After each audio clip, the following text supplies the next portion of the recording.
صلی علی رسولہ الکریم اما بعد۔ میرے بھائیوں، میں حضرت حسین رضی اللہ تعالیٰ عنہ کے بارے میں گفتگو کر رہا تھا۔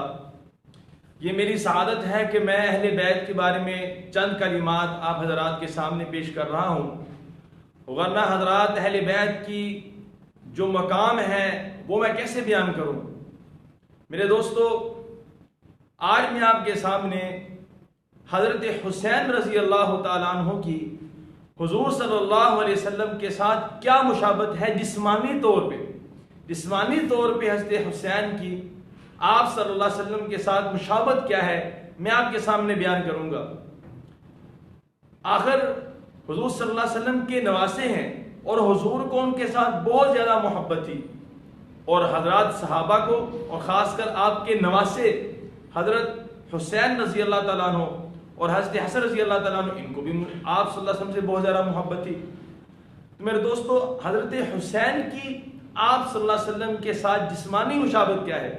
حدیث پاک میں آتا ہے حضرت حسن رضی اللہ تعالیٰ عنہ سر سے لے کے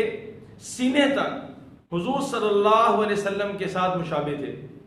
اور حضرت حسین رضی اللہ تعالیٰ عنہ ان کی جسمانی مشابہت حضور کے ساتھ یہ تھی، سینے سے لے کر پاؤں تک حضور صلی اللہ علیہ وسلم کے ساتھ مشابہ تھے۔ تو میرے دوستو، اس سے بڑی محبت کی نشانی کیا ہوگی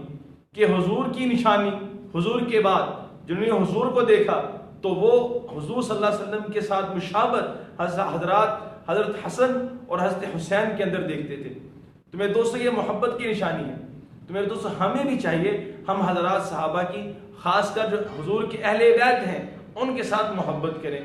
اور ان کی تعظیم کریں اور ان کی اتباع کریں، جن طریقوں پر وہ چل کر گئے اور جس راستے میں وہ چل کے گئے، اور جو وہ حضور صلی اللہ علیہ وسلم سے